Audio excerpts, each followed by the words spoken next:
Това е единият страх. Другия страх е, че примерно има хора, които казват, ама аз никога не съм писал, аз не знам дали ще се справя. И аз казвам, добре, аз ще ти помагам. Аз наистина чета всеки един текст, който излиза и примерно има хора, които пращат някакви тексти и казват, ама сега този текст няма ли да го редактираш, няма ли да го пипнеш, аз не съм сигурен в този текст. И аз казвам, не, текстът е хубав, няма да го пипна. Мисля, ти ще си го пипнеш сам тук и тук и тук. И трябва да може да ги убедите хората, че те са окей, че да имат самочувствието да го правят.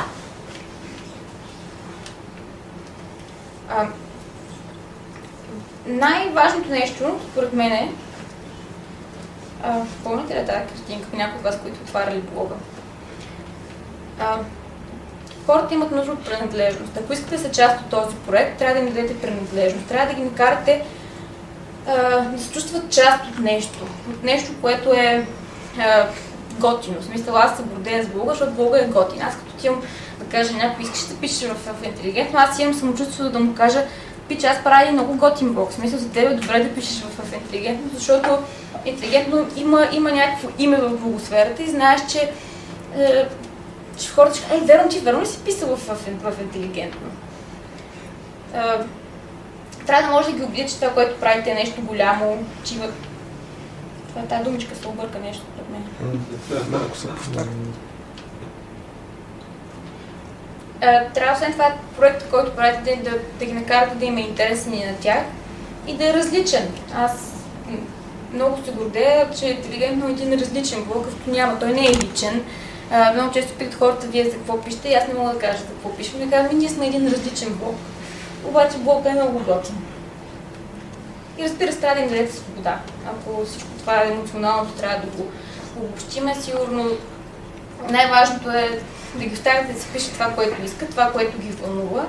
Да сложите обаче някакви твърди правила. Сега аз тук имам да се уча, защото аз съм невероятен цербър, ако трябва да бъда честна. И връщам непрекъснато някакви текстове, защото искам нещата да изглеждат така, както аз искам. Имам някакви стандарти за това как изглежда и звучи блога.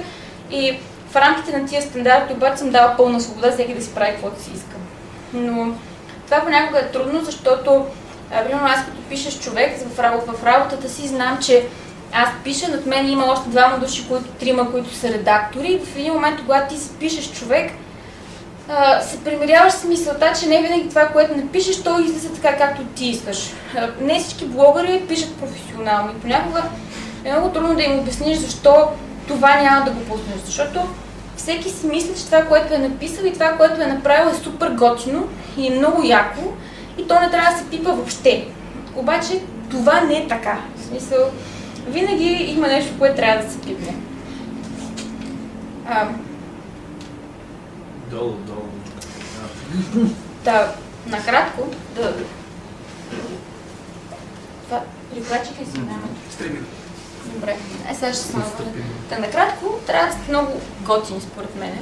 В смисъл, трябва да бъдете готини, за да работят хората с вас. Това важи не само за правенето на блога, това важи за всеки един проект. Значи, ако тук някой ми каже, че шеф му е готин и това не го кефи, аз наистина няма да му повярвам. Съблазнявайте авторите си. Това са практичните неща. Съблазнявайте ги с това, че вие ще правите някакви неща за тях, с това, че те ще са част от нещо готино, от нещо голямо, че те ще могат да кажат, ама аз съм автор при вас, във вашия блог. Това нещо се побърка тотално. И най-важното нещо според мен, ние тръгнахме с думата как да мотивираме авторите си. Ако трябва да тегля чертата накрая и да кажа, според мен, когато не плащаш на някой за нещо, най-сигурният начин да го накараш да работи с теб, това е да го вдъхновяваш.